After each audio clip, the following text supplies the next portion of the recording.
এই যে শাখাটা পড়বেন না, এই মুখটা দেখছেন, এরকমই রাখবেন এই ফাঁকা জায়গাটায় না হ্যাঁ, শাখা পড়ছি। আগের দিন এই ডিজাইনটা দেখে গেছিলাম, এত পছন্দ হয়েছিল। আপনার হয়ে যাবে তো এই সাইজটা। হুম। আমি খোলা পড়া খুলে একটু সাবান টাবান দিয়েই পরবো। হ্যাঁ, আর পোলাটার সঙ্গে পলাটার সাথে না। কেন কি জোর জোর দিবেন না। এই ডিজাইনটা খুব পছন্দ হয়েছে, ফিশ ফিশ।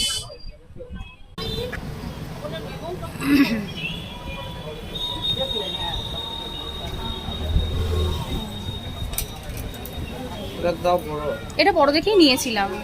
এটাও আপনি খুলতে পারবেন না, পড়তে পারবেন না, মगर আমি যেরকম বলছি হ্যাঁ হ্যাঁ, এটা এরকমই দিয়ে। খুলবেন। ঠিক আছে কেন কি এই সাইজটা এরকমই ঠিক আছে। আপনাদের পড়ানোর একটা আলাদা টেকনিক। লাগলো, না কিছু বোঝা গেল? বোঝালো, কিছুই লাগলো না। হয়ে গেল, কত সুন্দর। এটা ঢল ঢল করতো। আর আমাকে পাগল করে দিচ্ছে, পড়তে দিচ্ছে না। চলো, অনেক শাখা এখানে, আমার বেশ পছন্দ এই জিনিসগুলো, প্রচুর শাখার ডিজাইন। দোকানটা খুব সুন্দর, এখানে সেই মাদার্স ডেতে গিফট পেয়েছিলাম। চলো চলো দেখো দোকানটা, তোমাদের একটু নামটা দেখিয়ে দিই। এই যে বটতলা, খুব সুন্দর।